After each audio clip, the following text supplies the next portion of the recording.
Welcome back in, everyone. Joining me right now to speak about some important high school sports information is a pair of very informative athletic trainer directors, Mr. Kirk Frenham and Mr. Phil Shaw. Good morning, fellas. How y'all feeling today? Good morning. We're feeling great. Thanks, Demetrius. Yes, sir. Thank you guys for coming on. So I understand that there's been a shakeup in some of the scheduled practicing. What can you guys tell me about that? Well, I think, really looking back over the past several years, we've been kind of anticipating this new law that really kind of guides and directs us on what we can and can't do on the field in relation to heat. And so, just looking at the preparation of that, it kind of disrupts a little bit of your practice planning and so forth. You could plan days in advance, but then you get there at that moment in the heat, and you wouldn't be able to practice or have to make a modification to practice. Yes, sir. As a former player, I definitely can attest to that. Being in the heat is not no joke, especially with any type of equipment on.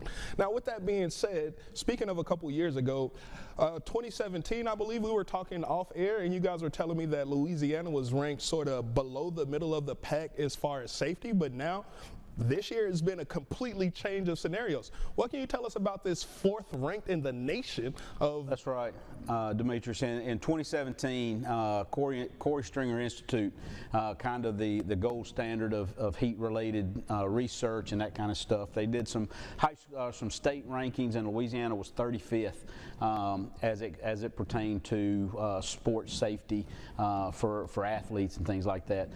Through a wide variety of reasons, legislative efforts and things like that, new laws being put in place, and changes that the entire state of Louisiana has made. We're on the rankings for 2024. We'd moved up to 4th in the nation. So you can see that the people of Louisiana are definitely putting a high emphasis on safety when it pertains to those high school athletes. Nice. Now this question is for the both of you gentlemen. You guys, with that, it's one thing to have a law put in place and follow it, but to implement it, and like you said, from 35th to 4th, that's no small feat. What can each of you guys attest to the counties around Louisiana attributing to that factor?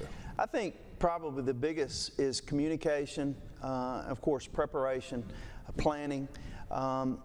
Just having a good plan, emergency action plan that really you rehearse, you have it on paper, you educate all your coaches, so that way when you do have an emergency that occurs, you're prepared. And I think that's probably the biggest factor. Nice. Yeah, I'll kind of echo that sentiment with Kirk. I think the biggest part now is we actually have in writing what is expected of schools, what is expected of coaches and their knowledge. Those coaches have to go through an annual training on serious sports injury, on heat-related illnesses, on sudden cardiac death, things like that. So I think that Louisiana has taken a strong effort in making sure that the coaches are educated on what they need to do, because unfortunately not every school has an athletic trainer within our state, and so a lot of that does fall back on those leaders on those campuses. And so I think the state has really put forth a big effort in making sure that safety is at the forefront. I want to switch gears for the parents for a quick second.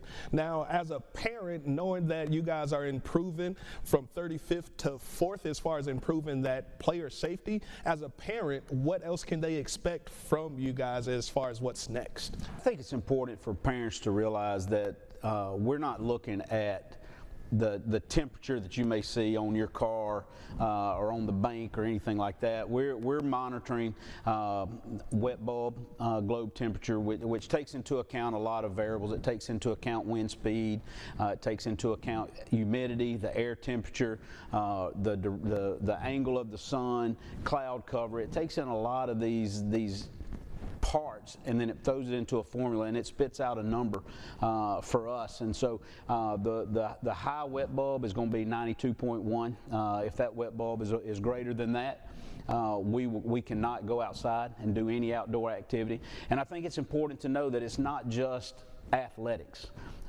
This law rolls down into our band. Anybody that's doing extracurricular activities as it's related to those schools, those parents can rest easy knowing that we're monitoring that wet bulb, and we're going to do everything we can to make sure that their number one asset's being protected. Demetrius, not only is it at our high schools, where we're fortunate at Ouachita Parish that all 5 high schools have an athletic trainer, the school system extends that down to our junior highs. All of our junior highs guys have been provided the equipment so they can check the wet bulb at their locations as well. So parents can rest easy knowing that in Ouachita Parish, there's an emphasis put on that safety of their kids, and they're giving us the resources we need to be able to do that. I want to thank both of you gentlemen for taking some time out of your day and highlighting this important safety to our viewing audience. Once again, going from 35th to 4th in just a matter of few years is no small feat. So thank you fellas again for highlighting this to our viewers. Thank you, Demetrius. Appreciate it. Of course.